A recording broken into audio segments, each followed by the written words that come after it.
Doctor David ایک بہت بڑے اورینٹلسٹ گزرے ہیں اور یہ نان مسلم تھے، اور ان کا ساری زندگی کام یہ تھا، یہ شخصیات کا کمپیریزن کرتے تھے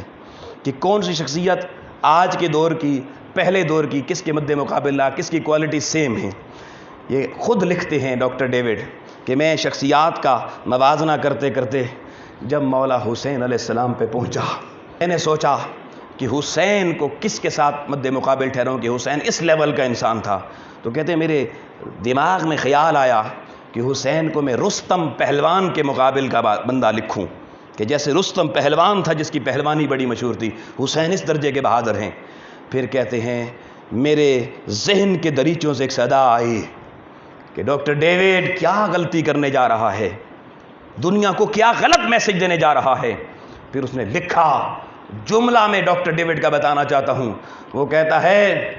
کہ مجھے پیدا کرنے والے کی قسم ہے، there would be not a single person in universe which would be compared with مولا حسین علیہ السلام in punctuality, in stability۔ Reason نیچے لکھتا ہے، وہ کہتا ہے وجہ کیا ہے، کہتے ہیں میں نے رستم کو سٹڈی کیا، میں نے دیکھا وہ بادشاہ کا بہت بڑا پہلوان تھا، بادشاہ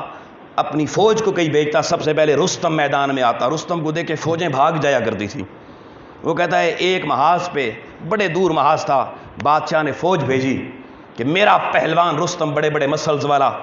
یہ جائے گا، اور فوج چلی گئی، لیکن فوج کو بتایا گیا کہ اس محاذ میں 10 20 25 سال بھی لگ سکتے ہیں۔ رستم جب گھر سے نکلا، اس کی مسز اس وقت پریگننٹ تھی، ایک بچہ ہونے والا تھا۔ رستم نے کہا اگر بیٹا پیدا ہوا تو اس کا نام سہراب رکھنا،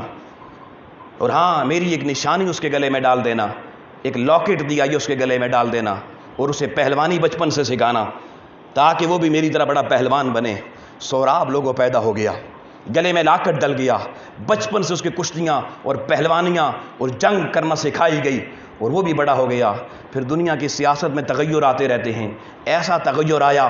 کہ سہراب کسی اور بادشاہ کی فوج کا جاسوس سالار بنا، اس کا پہلوان بن گیا۔ باپ کسی اور بادشاہ کا سالار ہے اور بیٹا کسی اور بادشاہ کا سالار بن گیا، آپس میں ملاقات نہ ہوئی، اچانک دونوں بادشاہوں کی ٹھن گئی، فوجیں مد مقابل آ گئیں، دونوں بادشاہوں کے لیے میدان جنگ بڑا اہم تھا۔ ایک بادشاہ نے رستم میدان میں اتارا، دوسرے بادشاہ نے سہراب میدان میں اتارا۔ یہ بھی پہلوان وہ بھی پہلوان، جانتے نہیں ہیں کہ باپ اور بیٹا ہیں۔ سہراب نے رستم پہ وار کیا، رستم تو پرانا تجربہ کار پہلوان تھا، وار بچا گیا۔ پلٹ کے رستم نے نیزہ سہراب کے سینے پہ مارا، نیزہ سینے سے پار ہوا، سہراب زمین کی طرف آیا، اور زمین کی طرف آتے اس نے کہا مجھے میدان میں گرانے والے ایک بات یاد رکھ، جس دن میرے باپ کو پتہ چل گیا کہ تو نے مجھے مارا ہے، 7 زمینیں نیچے بھی تو چلا گیا، میرا باپ وہ پہلوان ہے جو تجھے وہاں سے نکال کے قتل کر دے گا، مجھے تو مار دیا مگر اب تیری بھی خیر نہیں ہے۔ اس نے کہا یار تیرا ایسا باپ ہے کون جو مجھے 7 زمینوں کے نیچے سے نکال سکتا ہے؟ تو دوستان محترم، اس وقت سہراب کہنے لگا میرے باپ کا نام رستم ہے۔ رستم نے یہ سنا، کہا تمہارے پاس کیا دلیل ہے کہ تم رستم کے بیٹے ہو؟ اس نے یہاں سے اپنے گریباں سے قمیض ہٹائی، وہ لاکٹ نشانی کے طور پہ بتایا یہ رستم نے گھر سے جاتے وقت ایک نشانی چھوڑی تھی، یہ میرے گلے میں موجود ہے۔ جب اپنی نشانی رستم نے دیکھی اور بیٹا اپنی ہاتھوں سے زمین کی طرف جاتے دیکھا، تو ڈاکٹر ڈیوڈ لکھتا ہے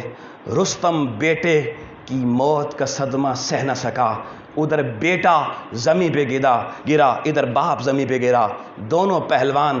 ان کی روحیں قفز انصری سے پرواز کر گئیں۔ یہ واقعہ لکھ کے ڈاکٹر ڈیوڈ لکھتا ہے لوگوں میں حسین کو رستم کے ساتھ کیسے کمپیئر کروں، جو رستم ایک بیٹے کا زمین کی طرف جانا موت کے لیے وہ گوارا نہ کر سکا، برداشت نہ کر سکا، صبر نہ کر سکا، ایک بیٹے کی لاش دیکھنی پڑی، خود بھی دنیا سے چلا گیا۔ اور حسین تیری عظمت پہ قربان جاؤں، تو نے ایک نہیں 2 نہیں، تو نے پورے خانوادے اور اپنے 72 جانثاروں کے لاشیں اپنے کندھوں پہ اٹھائے، مگر تیری ثابت قدمی پہ قربان جاؤں، ایک دفعہ بھی میرے حسین کے نہ قدم ڈگمگائے، نہ آپ کے پائے خاص میں وہ استقامت میں کہیں نغزش نظر آتی ہے۔ تو ڈاکٹر ڈیوڈ کہتا ہے وہ حسین جو پورے خانوادے کے لاشیں اٹھائے اور پھر بھی اس کے قدم نہ ڈگمگائیں، وہ دنیا میں کسی رستم سے کمپیئر نہیں کیا جا سکتا۔